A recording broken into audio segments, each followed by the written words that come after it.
नमस्कार, India news की Covid OPD में आप सभी का बहुत स्वागत है। मैं हूं आपके साथ प्रिया सिंह सोमवंशी और हर दिन की तरह आज एक बार फिर से लेकर हम हाजिर हैं आपके लिए कोविड ओपीडी। तो अगर आपके मन में भी कोरोना से जुड़ा, वैक्सीनेशन से जुड़ा या फिर पोस्ट कोविड से जुड़ा कोई भी सवाल है तो इंडिया न्यूज लगातार एक नंबर फ्लैश कर रहा है। आप इंडिया न्यूज के मंच पर अपना सवाल रख सकते हैं। आपको घर बैठे डॉक्टरी सलाह यहां पर दी जाएगी। अब से कुछ ही देर में हमारे साथ बाकायदा एक्सपर्ट का एक पैनल भी जुड़ने वाला है जो कि डॉक्टर्स का पैनल होगा। तो आप उन डॉक्टर से अपना जो भी सवाल हो कर सकते हैं और वो डॉक्टर्स आपको जवाब देंगे। चलिए कोविड ओपीडी की शुरुआत करें। उससे पहले ये ब्रेकिंग न्यूज यहां पर देना आपको जरूरी है क्योंकि अब डेल्टा प्लस वेरिएंट से खतरा बढ़ता जा रहा है लगातार, और यही बड़ी खबर है क्योंकि दौसा में भी अब डेल्टा प्लस के संदिग्ध मिले हैं और माना यह जा रहा है डेल्टा प्लस के संदिग्ध मरीज की मौत हो गई है और ये दूसरी मौत है। आपको बता दें, दूसरी कोरोना रिपोर्ट, हालांकि उस व्यक्ति की निगेटिव आई थी। रिपोर्ट निगेटिव आने के बाद चौथे दिन मौत हुई। हालांकि डॉक्टर्स को पहले अंदेशा था कि कोविड डेल्टा प्लस से मरीज ग्रसित है, लेकिन चूंकि रिपोर्ट निगेटिव आई थी और ऐसे में इस बात का कंफर्मेशन नहीं हो पाया था और 4 दिन बाद आपको बता दें संदिग्ध मरीज की मौत हो गई। तो महामारी का कहर बढ़ता जा रहा है क्योंकि डेल्टा के प्लस, अब डेल्टा प्लस का भी खतरा सभी के सर पर मंडराने लगा है। चूंकि लगातार सरकार यही अपील कर रही है कि कोरोना से लड़ना है तो वैक्सीनेशन बेहद जरूरी है और हम भी आपसे यही कह रहे हैं कि अगर कोरोना से लड़ना है तो सबसे पहले आपको वैक्सीनेशन कराना होगा क्योंकि खतरा अभी भी हमारे सर से टला नहीं है। एक्सपर्ट ये बार बार चेतावनी दे रहे हैं कि थर्ड वेव जरूर आएगी।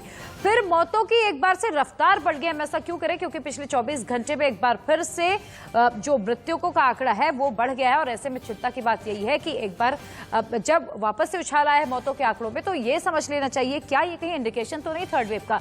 बाजारों का हाल बेहाल है चूंकि अब तमाम जो राज्य हैं, जब स्थिति थोड़ी कंट्रोल हुई वो अनलॉक की ओर बढ़ने लगे, लेकिन ऐसे में लोगों की भारी लापरवाही सामने आ रही है। ना तो लोग मास्क लगा रहे हैं, ना तो सोशल डिस्टेंसिंग का पालन कर रहे हैं और ऐसे में आप समझ लीजिए कि थर्ड वेव आनी जरूरी है और हम थर्ड वेव से जीत नहीं सकते। अगर थर्ड वेव से लड़ना है तो हम सबको सावधान रहना बेहद जरूरी है और दूसरों का भी ख्याल रखना होगा। देखिए, अगर समझ लीजिए कि आपको कोरोना है और आपने सावधानी नहीं बरती तो आप अपने साथ और कई लोगों को बीमार कर सकते हैं।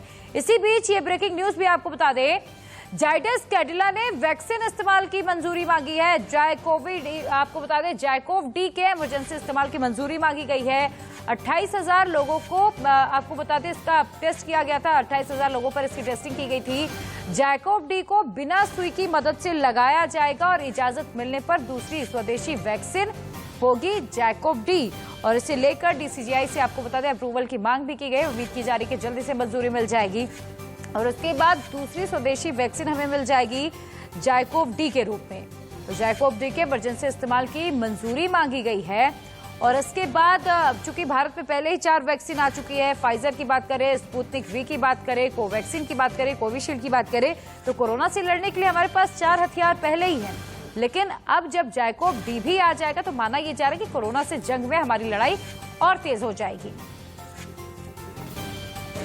और अब बाकायदा हमारे साथ एक्सपर्ट का पैनल जुड़ चुका है, उनका इंट्रोडक्शन आपसे करा देती हूँ। इसके बाद हम कोविड ओपीडी की शुरुआत करेंगे। अमरिंदर सिंह महली सीनियर डॉक्टर हैं एम्स के, हमारे साथ जुड़ चुके हैं। साथ ही डॉक्टर ऋषभ अग्रवाल हमारे साथ जुड़े हुए इंचार्ज हैं कोविड आईसीयू के। आप दोनों का बहुत बहुत स्वागत है। डॉक्टर अमरिंदर, पहले मैं आपके पास आना चाहूंगी। चूंकि बच्चों के लिए अब ट्रायल शुरू हो चुका है और माना यह जा रहा है कि जल्द ही बच्चों की वैक्सीन भी आ जाएगी और ऐसे में मैं आपसे ये समझना चाहूंगी कि बच्चों को वैक्सीन देने के लिए जो पूरा प्लान है वो किस तरह की तरीके से बनाया जाएगा?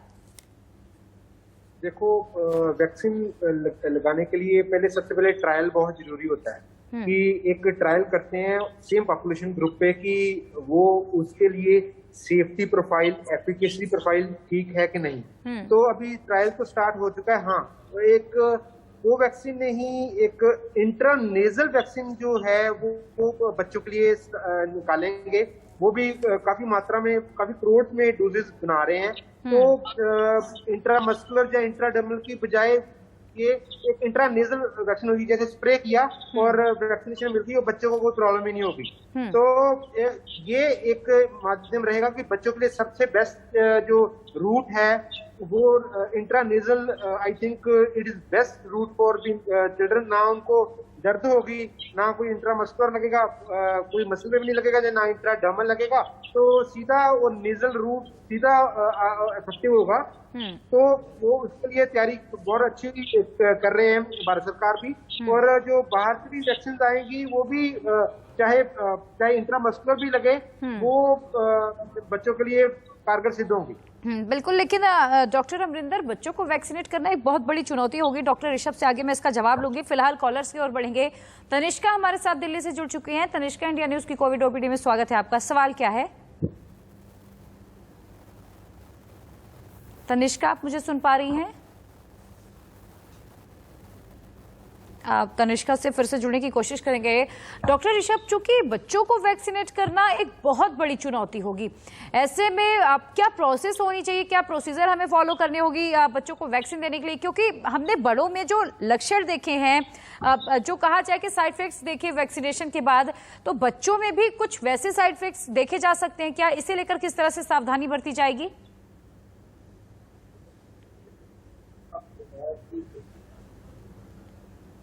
डॉक्टर ऋषभ, आप तक मेरी आवाज आ रही है? मुझे आ रही है, आपको मुझे आवाज? जी जी डॉक्टर ऋषभ बोलें। माफी चाहूंगी डॉक्टर ऋषभ, आपका ऑडियो से बहुत ज्यादा अच्छे से क्लियर नहीं आ रहा है, तो मैं कोशिश करूंगी कि एक बार ऑडियो आप दुरुस्त कर ले, उसके बाद मैं फिर से आपसे जुड़ने की कोशिश करूंगी। डॉक्टर अमरिंदर, मैं आपसे ही समझना चाहूंगी, चूंकि माना यह जा रहा है कि बहुत बड़ी चुनौती होगी बच्चों को वैक्सीनेट करना, इसका जवाब आगे लूंगी, लेकिन उससे पहले यह समझ लीजिए कि देश को एक और स्वदेशी वैक्सीन मिल जाएगी और उसके बाद राहत कुछ हद तक हो जाएगी, क्योंकि कोवैक्सीन के बाद जो दूसरी स्वदेशी वैक्सीन होगी वो जैकोव डी होगी और दुनिया का पहला प्लाज्मिड डीएनए वैक्सीन होगी। ये वैक्सीन के लिए सुई लगाने की जरूरत नहीं होगी, फार्माजेट तकनीकी की मदद से वैक्सीन दी जाएगी और बिना सुई वाले इंजेक्शन में दवा भरी जाती है, फिर उसे मशीन से हाथ पर लगाते हैं। जैकोव डी की 3 खुराक लोगों को दी जाएगी। सालाना 10 से 12 करोड़ खुराक बनाने की योजना सरकार ने बनाई है। तो आपको बता दें, ये दूसरी ऐसी स्वदेशी वैक्सीन होगी जब ये मार्केट में आएगी। अब ये समझ लीजिए कि कई ऐसी जगह हैं जहां पर डबल मास्किंग बेहद जरूरी है, क्योंकि कह रहे कि अगर कोरोना से बचाव करना है तो डबल मास्किंग भी करनी चाहिए। अब ये समझ लीजिए कि आपको डबल मास्किंग करनी कहां पे, आखिर सावधानी आपको कहां बरतनी है। सबसे पहले, अगर आप ट्रेवल करते हैं उस वक्त खतरा ज्यादा मंडरा जाता है, क्योंकि आप एक्सपोज होते हैं, आप बाहर निकलते हैं, और ऐसे में डबल मास्किंग आपकी कुछ हद तक सुरक्षा कर सकती है। इसके अलावा अगर आप हॉस्पिटल जाते हैं तो हॉस्पिटल में भी आपको डबल मास्किंग करनी है। जितना संभव हो सके आपको बार बार हैंड सैनिटाइज करना है, क्योंकि हॉस्पिटल में तमाम अलग अलग तरह के लोग होते हैं, अलग अलग तरह के मरीज होते हैं, और कोविड के भी अब चूंकि लगभग सभी हॉस्पिटल्स में मरीज हैं, ऐसे में हॉस्पिटल्स जाते वक्त भी आपको बहुत ज्यादा सावधानी बरतने की जरूरत है।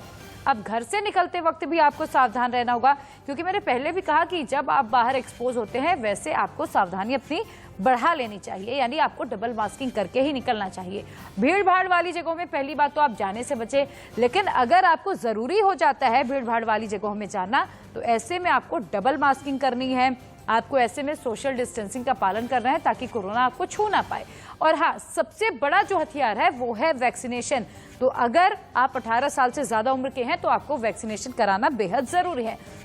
डॉक्टर ऋषभ, अब मैं आपका रुख करूंगी, चूंकि पहले ही जैसे कि डॉक्टर अमरिंदर ने बताया कि सरकार ने तमाम तैयारियां कर ली हैं, लेकिन बहुत बड़ी चुनौती है हमारे सामने बच्चों को वैक्सीनेट करना, क्योंकि जो हमने बड़ों में भी लक्षण देखे, जो कहा जाए कि वैक्सीनेशन के बाद साइड इफेक्ट्स देखे, ऐसे में बच्चों के लिए थोड़ी मुश्किल हो जाएगी। तो उसके लिए क्या तैयारी की जा रही है? सबसे पहले तो पेरेंट्स का विश्वास,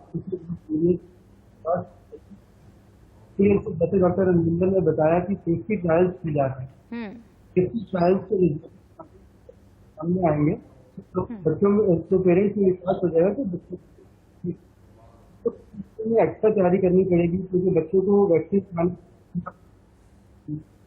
साथ बच्चों के पेरेंट्स को जाना होगा, तो उस हिसाब से तैयारी करनी होगी।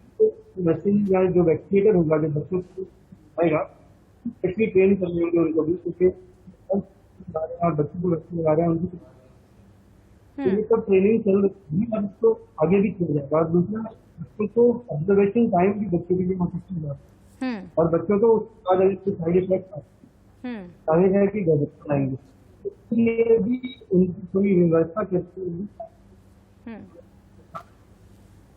माफी चाहूंगी डॉक्टर ऋषभ अग्रवाल, मेरी सर आपसे एक बार फिर से गुजारिश है कि अपना ऑडियो थोड़ा और दुरुस्त कर ले ताकि हम तक बेहतर आवाज आ पाए। दोनों डॉक्टर्स हमारे साथ बने हुए हैं। इसी बीच आप ये समझ लीजिए कि बच्चों को भी अब जल्दी वैक्सीन मिलने वाली है और माना यह जा रहा है कि जब बच्चों को वैक्सीनेट किया जाएगा और उसके बाद कोरोना का खतरा हर रोज लगभग कम ही होगा, इम्यून सिस्टम बच्चों का मजबूत हो जाएगा और बच्चों के लिए आपको बता दें पहले ही ताबूत तैयार कर लिए गए हैं। चूंकि हमने सेकेंड वेव में देखा जिस तरीके से मौतों का आंकड़ा 4 लाख के पार पहुंच गया, ऐसे में अंदेशा ये जताया जा रहा था कि जब थर्ड वेव आएगी सबसे ज्यादा बच्चों पर खतरा मंडरा रहा है। हालांकि एम्स और आपको बता दें WHO ने अपनी एक ज्वाइंट रिपोर्ट में इस बात को शेयर किया है कि थर्ड वेव में बच्चों पर ज्यादा खतरा नहीं है क्योंकि सेकेंड वेव में पहले ही बच्चे ज्यादा प्रभावित हो चुके हैं। लेकिन फिर भी तैयारी बच्चों के लिए पहले से ही कर ली गई है। तमाम जगह पर आईसीयू के इंतजाम किए गए हैं, बच्चों के लिए खास तैयारियां कर ली गई हैं। और इसी बीच आप ये भी समझ लीजिए कि देश में कोरोना से मौतों का आंकड़ा 4 लाख के पार, यानी चिंता बड़ी हो गई है। कोरोना से मरने वालों का आंकड़ा 4,312 तक पहुंच गया। महाराष्ट्र में सबसे ज्यादा 1,16,000 लोगों की अब तक मौत हो चुकी है और ये आंकड़े डराने वाले हैं। पिछले एक महीने की बात करें तो मौतों का आंकड़ा पिछले एक महीने में ही 1 लाख पार हुआ था और उससे पहले अगर पूरे साल भर के आंकड़ों पे गौर करें तो 3 लाख मौतें हुई थी। लेकिन पिछले एक महीने में 1 लाख लोगों की मौतें हुई हैं और आज एक बार फिर से मौतों के आंकड़ों में उछाल आया है। ऐसे में चिंता फिर से बढ़ गई है। लेकिन कोरोना से निपटना है, कोरोना से अगर ग्रसित नहीं होना है तो इसका सिर्फ एक ही इलाज है, सावधानी। और इसीलिए हम आपसे बार बार कह रहे हैं कि मुस्तैदी आपकी, सुरक्षा आपकी इसी में है। आप मुस्तैद रहेंगे तो आप सुरक्षित रहेंगे। और लगातार हम आपको यही बता रहे हैं कि देखिए वैक्सीनेशन कितना जरूरी है, सोशल डिस्टेंसिंग का पालन कितना जरूरी है, ये आपको अपने मन में बिठा लेना है। संगीता हमारे साथ एक कॉलर जुड़ चुकी है। संगीता, इंडिया न्यूज की कोविड ओपीडी में बहुत स्वागत है। सवाल क्या है आपका? जी मैडम नमस्ते। नमस्ते संगीता, सवाल क्या है? मेरे हस्बैंड को लास्ट हाँ अब वो नेगेटिव हो गया था, उसके बाद ठीक है, बट मैडम उसके बाद उनकी कमर में बहुत ज्यादा दर्द रहता है, तो कोई विटामिन डी वगैरह का टेस्ट करवाना चाहिए और उनको वैक्सीन कब लगवानी चाहिए? सेकंड डोज, फर्स्ट लग चुकी थी उन्हें। ठीक है डॉक्टर अमरिंदर, मैं चाहूंगी आप जवाब दे दें। जी इनको देखो, जो ये आप कह रहे हैं ना कि बैक पेन इनको रह रही है पोस्ट कोविड, देखो क्या होता क्या है कि इंट्रामस्कुलर कंपार्टमेंट होता है ना, वो उसमें वायरस जो है स्टे करता है थोड़ी देर के लिए। तो इनको देखो, अगर बहुत ज्यादा पेन है तो पेन किलर ले सकते हैं और मसल रिलैक्सेंट ले सकते हैं। अगर नहीं तो बेरेबल पेन है, थोड़ा सा ज्यादा पेन नहीं है तो रीश्योरेंस की इनको ज्यादा जरूरत है। और दूसरी बात कि आप पानी ज्यादा पीते रहें, वॉश आउट वायरस जल्दी हो जाएगा। It will take some time to stay there virus, पर वो उसके बाद वो वहां से चला जाएगा। कहने का मतलब है कि रीश्योरेंस देने की जरूरत है। और अगर ज्यादा दर्द हो रही मसल रिलैक्सेंट या पेन किलर ले सकते हैं तो वो सब ठीक रहेगा। कुछ और डरने वाली कुछ बात नहीं है। ठीक है संगीता, उम्मीद करते हैं आपको जवाब मिल गया होगा। डॉक्टर ऋषभ, मैं आपसे समझना चाहूंगी, चूंकि पोस्ट कोविड से जुड़ा अब सुनीता का सवाल था और उसी से जुड़ा मेरा भी सवाल है। कई ऐसे मरीज मिले हैं, एक रिसर्च में ये बात की पुष्टि भी हुई है कि 1 साल तक पोस्ट कोविड लक्षण बने रह सकते हैं और जिनमें सबसे ज्यादा लोगों में वीकनेस और ब्रीदिंग प्रॉब्लम है। मैं खुद भी अप्रैल महीने में कोविड से पीड़ित हुई हूँ। अगर मैं अपना ही एग्जाम्पल दूं तो मुझे भी बहुत ही ज्यादा ब्रीदिंग प्रॉब्लम होती है और वीकनेस फील होती है।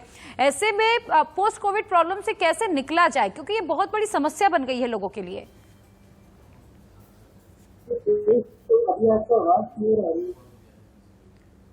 डॉक्टर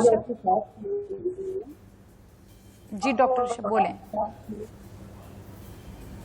ठीक है, मैं फिर से आगे जुड़ने की कोशिश करूंगी। डॉक्टर ऋषभ और डॉक्टर अमरिंदर लगातार हमारे साथ बने हुए हैं। फिलहाल आगे बढ़ेंगे, लेकिन उससे पहले नजर हेडलाइंस पर।